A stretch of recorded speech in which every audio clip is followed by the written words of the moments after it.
They laughed when the lawyer mentioned the paperwork. Actually, laughed is too soft a word. They scoffed at my cousins exchanged looks. My uncle leaned back in his chair, smirking. Even my stepmother let out a breathy little chuckle, like this was all some tedious formality standing between us and lunch. Old paperwork, my uncle said, waving his hand. Half of that stuff doesn't even matter anymore. The attorney paused. Just briefly. Long enough for me to notice. I didn't say anything. I kept my eyes on the folder in front of me, thin and unremarkable, the kind of thing people assume holds nothing important. The kind of thing people stop paying attention to. Which was exactly why I'd filed it weeks ago. This meeting was supposed to be simple. Routine. A final walkthrough of assets after my grandfather's passing. He'd been gone 3 months. Long enough, apparently, for people to stop speaking kindly about him. He was old school, my stepmother said, lips pursed. Kept everything on paper. Titles. Deeds. All that nonsense. Nonsense. I thought of my grandfather at his desk every morning at 6 a.m., coffee black, glasses low on his nose, reading contracts like they were novels. A man who never trusted memory when ink would do. A man who believed if something mattered, you put your name on it properly. He should have just put everything in a trust, my cousin added. Would have saved us all the headache. The lawyer cleared his throat. Actually, the documentation is quite thorough. They barely heard him. I stayed quiet. That's something I learned early in this family. The moment you speak, they start measuring you. Judging. Deciding whether you're a threat or a convenience. I'd learned to be neither. The truth was, they'd already made up their minds about me. I was the sentimental one. The one who helped Grandpa with errands. The one who brought him groceries when his knees started failing. Useful but not important. Kind but not clever. Certainly not strategic. My uncle leaned forward, elbows on the table. So what's left to sign? Let's get this over with. The lawyer adjusted his glasses. There is one matter of a vehicle title transfer that's already been completed. That finally got their attention. Completed? My cousin asked. By who? The lawyer looked down at his notes. Filed last month. Silence. I could feel it, the shift. Confusion creeping in where confidence had been. My stepmother frowned. That doesn't make sense. We didn't authorize anything. The lawyer looked up. His gaze moved around the table, then landed on me. I didn't flinch. The transfer was lawful, he said calmly. Signed, notarized, and recorded. Value estimated at $270,000. Someone laughed again. A short, disbelieving sound. That has to be a mistake, my uncle said. That car's been sitting in the garage for years. The car. That's what they thought this was about. I finally looked up. It wasn't a mistake, I said. Every head turned. For the first time since we'd sat down, the room was paying attention to me. And that was when I realized something important. They had spent so long dismissing details as old paperwork that they never imagined someone would take it seriously. They never imagined I already had. The silence after I spoke felt heavier than the laughter before it.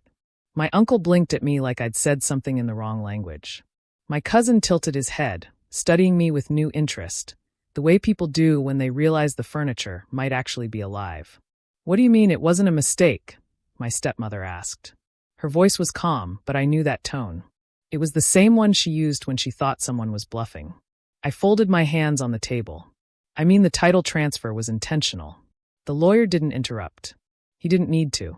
Everything I said now would either align with the records or expose me. He already knew which it would be. My uncle let out a sharp laugh. You can't just transfer something like that on your own.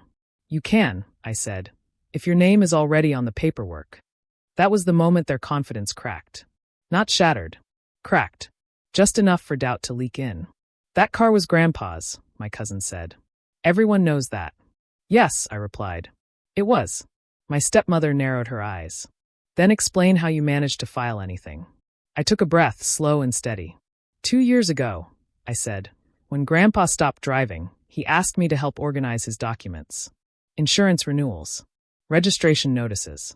Maintenance records. He didn't trust online portals. That part was true. Entirely true. He wanted everything in one place, I continued. So if something happened, no one would be scrambling. My uncle waved his hand. That doesn't give you ownership. No, I agreed. But it gave me access. The lawyer shifted slightly in his chair. Not uncomfortable. Attentive. He noticed, I said. that the title listed only him. No beneficiaries. No contingencies. So, my cousin snapped. So he added one. My stepmother leaned forward now. When? I looked at the lawyer. He nodded once. 18 months ago, I said. He filed a conditional transfer. Effective upon incapacity or death. That's not, my uncle started. Uncommon, the lawyer finished for him. Especially for collectors. Collectors. That word hung in the air, unfamiliar and suddenly ominous. My cousin scoffed. Collectors? It's just an old car. I smiled, small and restrained. That's what you thought. My stepmother's face tightened. What are you saying? I glanced at the lawyer again. He spoke this time. The vehicle in question is a fully restored, numbers-matching classic. Original parts. Verified provenance. He paused. Current market valuation. Approximately $270,000. No one laughed now. My uncle's face flushed. That's impossible. It was sitting under a tarp. Yes, I said quietly. Because Grandpa didn't show it to people who didn't care. The room erupted. That's ridiculous. He never said anything. You're telling me we missed this? The lawyer raised a hand. The transfer was completed lawfully. There is no dispute. My stepmother stared at me like I'd betrayed something sacred. You filed it behind our backs. No, I said. I filed it with his permission. Silence again. This one sharper. My cousin leaned back slowly. So while we were joking about paperwork, I was listening, I finished. They didn't understand yet. Not fully. They thought this was about a car. They didn't realize it was about everything they'd ignored.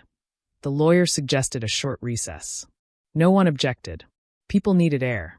Time. Space to recalibrate after realizing something valuable had existed right under their noses. We stepped outside into the parking lot, but the tension followed us. My uncle paced near his truck, muttering under his breath. My cousin pulled out his phone, scrolling aggressively, like Google might undo what he'd just heard. My stepmother stood apart, arms crossed tight against her chest, eyes locked on me. You planned this, she said. I met her gaze. I paid attention. She scoffed. Same thing. It wasn't. But I knew better than to argue. People don't listen when they're busy rewriting reality to protect their pride. The garage came up because my cousin brought it up. Well, if it's so valuable, he said, why didn't anyone know? I answered before the lawyer could. Because no one asked. That was the truth they hated most. The garage had been Grandpa's sanctuary. A detached building behind the house, painted a dull gray, always locked. He spent hours out there polishing, tuning, checking things most people would never notice. When I was younger, he let me sit on a stool and watch. He'd explain the difference between original parts and replacements. Why documentation mattered. Why details outlived people. This, he used to say, tapping a file folder, is worth more than the metal. My uncle snorted. So you're telling me he let you in and not us? He invited you, I said. You didn't come. Silence. The lawyer cleared his throat. For clarity, the garage inventory was itemized in the estate records. My cousin frowned. Then why didn't we see it? Because you skimmed, the lawyer said evenly. That one hurt. We went back inside. The lawyer laid out photographs. Appraisal documents. Restoration receipts dating back decades. A paper trail so meticulous it was almost reverent. They stared at it like it had appeared out of thin air. I thought he was just tinkering, my uncle muttered. He was preserving, I said. That difference mattered to Grandpa. It mattered to me. My stepmother leaned forward. Why you? That question carried years of resentment. I thought about answering with something sharp. Instead, I told the truth. Because I stayed. Not every weekend. Not perfectly. But consistently. I listened when he talked about things no one else found interesting. I helped him when his hands shook too much to hold a wrench. And because, I added, he didn't trust people who laughed at details. No one denied it. The lawyer stacked the documents neatly. The title transfer stands. Ownership is clear. My cousin shook his head slowly. So we joked about paperwork. And missed the point, I finished. They were angry now. Not just at me. At themselves. Because deep down, they knew this hadn't been stolen.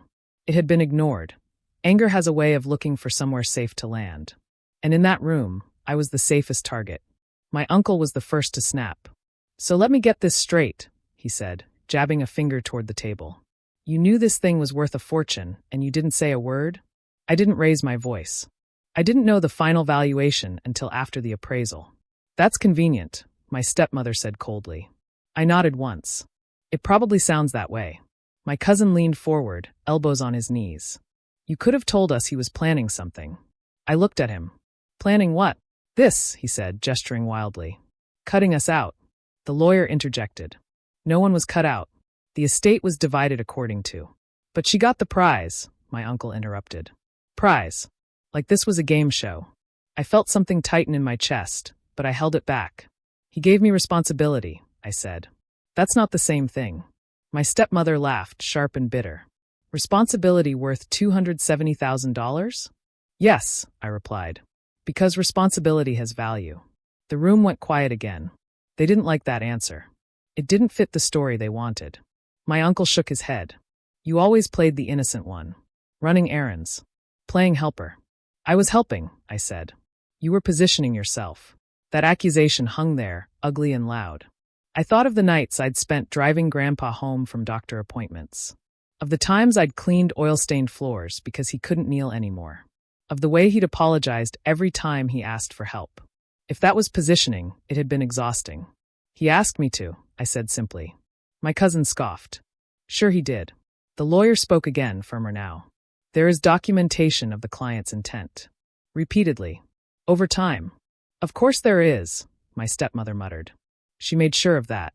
I met her eyes. He made sure of it. That's when she stood up. You manipulated an old man, she said, voice trembling with something that wasn't grief. You took advantage of him. The room froze. I felt the accusation like a slap. Before I could respond, the lawyer spoke sharply. That's a serious claim. And it's true, she insisted. He was vulnerable. I leaned forward. He was precise. Silence. He reviewed every form, I continued. He double-checked every signature. He told me exactly why he wanted things done the way they were. My uncle looked away. Because he knew. They all did. Grandpa hadn't been confused. He'd been disappointed. You're angry, I said softly. But not because of me. My cousin snapped. Then who? I answered without hesitation. Because you assumed what mattered to him didn't matter at all. The lawyer gathered the documents. Unless there is evidence of coercion, the transfer is final. There wasn't. They knew it. That's when the anger shifted. From accusation to calculation, the accusations didn't work. They all felt it at the same time, the moment when outrage stopped being useful. So they pivoted. My uncle was the first to adjust his tone. His voice softened, his shoulders relaxed, like someone stepping out of a role that no longer served him. Look, he said, holding up his hands. Let's not make this ugly. We're family. Family. That word always comes out when leverage fails. My stepmother nodded quickly. Your grandfather wouldn't want this to tear us apart. I almost smiled. They were right. He wouldn't. Which is why he'd done what he did before they could. My cousin leaned back in his chair, eyes narrowed now. Not angry, just calculating. Maybe we can figure something out, he said. A fair arrangement. There's nothing unfair about the current one, the lawyer replied calmly. But maybe unnecessary, my stepmother added. You don't even like cars like that, do you? I met her gaze. I like honoring agreements. My uncle cleared his throat. You could sell it. Split the money. There it was. The real ask. The lawyer didn't speak. He let me handle it. Why? I asked. Because it would be the decent thing, my cousin said quickly. We're all grieving. Grieving. Another word they only remembered when convenient. I'm not obligated to, I said. My stepmother's smile thinned. No, but you could. I thought of Grandpa's voice in the garage. Never confuse kindness with weakness. I won't, I said. The room stiffened. My uncle's jaw tightened. So that's it. You walk away with the most valuable thing, and we just accept it. You walked away years ago, I replied. That hit harder than I expected. My cousin stood abruptly. You think you're better than us now? No, I said. I think I showed up. That shut him up. The lawyer finally spoke. If there's nothing further, I'll be concluding this session. My stepmother leaned forward urgently. There has to be a way to challenge this. There is, the lawyer said. If you believe the transfer was invalid. But based on the evidence, such a challenge would be costly and unsuccessful. Costly. Another calculation. They exchanged looks. Quick. Silent. The kind that happens when people are deciding whether pride is worth money. My uncle exhaled sharply. Unbelievable. I gathered my papers. As I stood, my stepmother said something quietly, too quietly for the lawyer to hear. You planned this. I paused. No, I said. I prepared. That distinction mattered. I walked out before anyone could stop me. In the parking lot, I sat in my car for a long moment without starting the engine. My hands were steady, not because I felt powerful, but because I felt finished. They could argue. They could resent. They could tell whatever version of the story made them feel better. But the paperwork was done. Filed. Recorded. Final. And while they'd been laughing about old paperwork, I'd been closing a chapter they never realized was still open. I didn't go straight home. Instead, I drove to the old house. The one everyone said was too much trouble to keep. The one they wanted sold as fast as possible, so they wouldn't have to think about it anymore. The garage sat exactly where it always had, quiet, unassuming, paint peeling at the corners. I unlocked it with the key Grandpa had given me years ago, the metal worn smooth from use. Inside, everything smelled like oil and time. The car was still there, covered, patient. Not flashy. Not begging for attention. Just waiting for the person who understood what it was. I pulled the tarp back slowly. There's a moment when something valuable reveals itself, not in a dramatic way, but in a quiet, undeniable one. The way the light hits it. The way it feels grounded, real. That's when it hit me. This wasn't about money. The $270,000 was just a number people argued over, because numbers are easier than responsibility. What Grandpa had actually given me was proof. Proof that noticing things matters. Proof that effort compounds. Proof that showing up quietly can outweigh showing off loudly. I ran my hand along the hood and thought about the first time he let me sit in the driver's seat. I was 16. Nervous. Afraid I'd do something wrong. He'd laughed and said, "Machines forgive mistakes. People don't. That's why you treat both carefully." At the time, I thought he meant the car. Now I knew better. That evening, my phone buzzed. A text from my cousin. "We don't have to be enemies about this." I stared at the screen. Another message followed. "You know Grandpa wouldn't want resentment." I typed a response. Deleted it. Typed again. Finally, I sent the truth. He didn't want to be ignored. No reply came after that. Over the next few days, I heard things through the family grapevine. How my uncle was shocked. How my stepmother felt betrayed. How some people were saying Grandpa had been secretive and unfair. No one said he was careless, because they knew he wasn't. The lawyer called midweek to confirm final filings were complete. Everything recorded. Everything locked. "You did well," he said. "Most people don't take documentation seriously until it's too late." I thanked him and hung up. That night, I went through Grandpa's files one last time. Not out of obligation. Out of respect. Every receipt. Every note.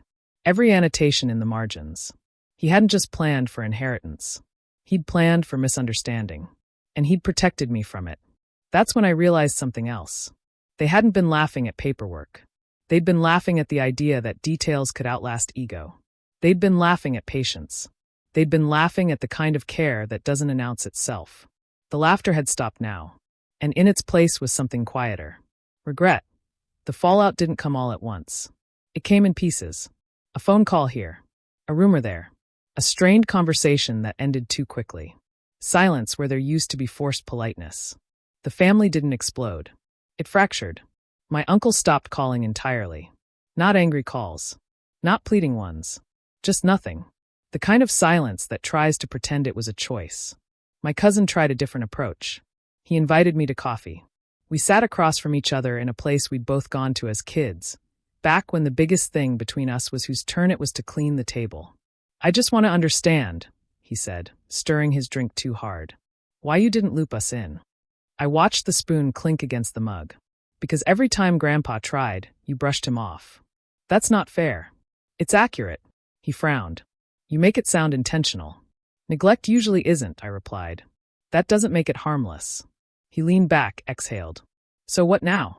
I thought about it. "Now," I said, "we live with the choices we made." He didn't argue. That told me everything. My stepmother sent a long email a week later. Carefully worded. Polite. Full of phrases like miscommunication and moving forward. She suggested mediation. I didn't respond. Because some conversations aren't about resolution. They're about control. What surprised me most was how many extended relatives suddenly remembered Grandpa fondly. after the valuation circulated. Stories appeared out of nowhere. Praise that had never been spoken when he was alive. It felt hollow. He wouldn't have liked it. One evening, I took the car out for a short drive. Not to show it off, just to feel it move. It handled beautifully. Steady. Confident. No rush. I realized then that Grandpa had chosen well. Not because I was perfect, but because I was careful. That same night, I received a message from my uncle. Just one line. I hope it was worth it. I stared at the screen for a long time before replying. It wasn't about worth. It was about trust. He never wrote back.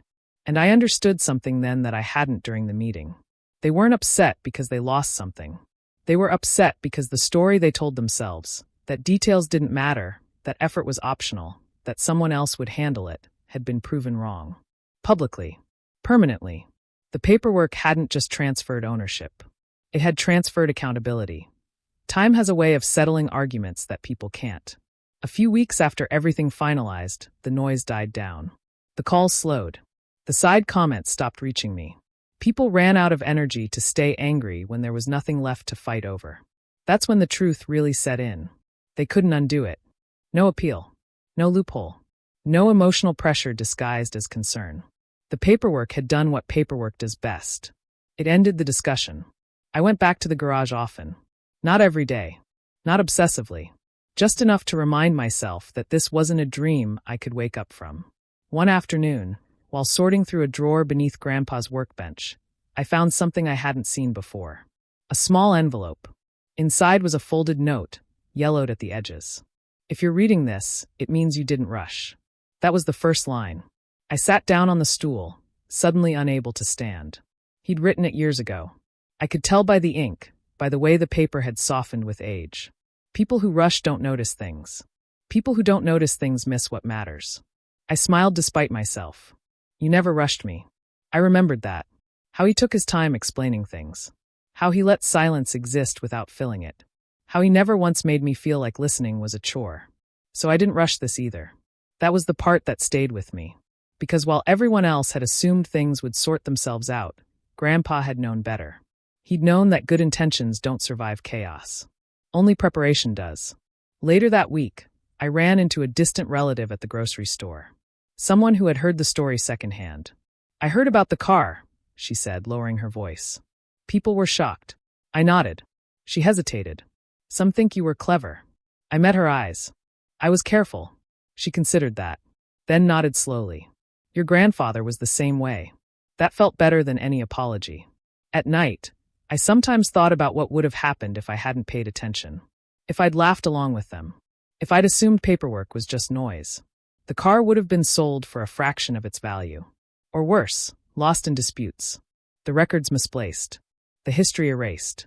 And Grandpa's final lesson would have disappeared with it. That lesson wasn't about money. It was about stewardship. Some people inherit objects.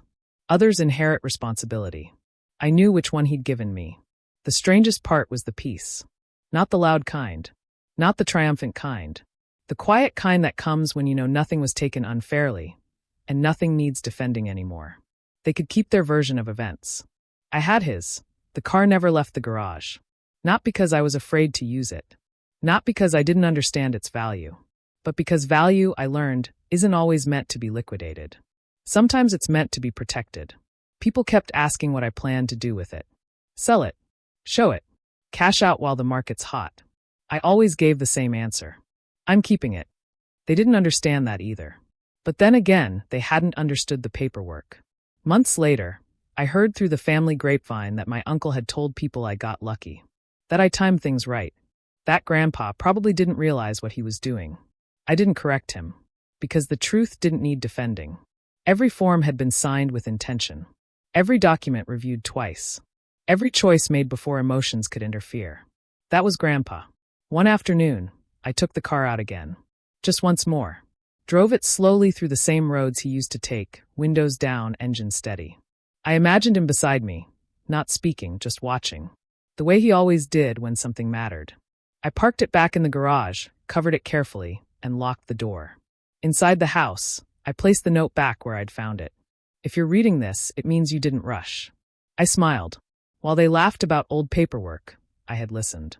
While they dismissed details, I had respected them. And while they assumed someone else would handle it, I had already filed the transfer that changed everything. The last laugh wasn't loud. It didn't need to be. It was written in ink, recorded in a ledger, and impossible to undo. Thanks for listening. Don't forget to subscribe for more stories like this.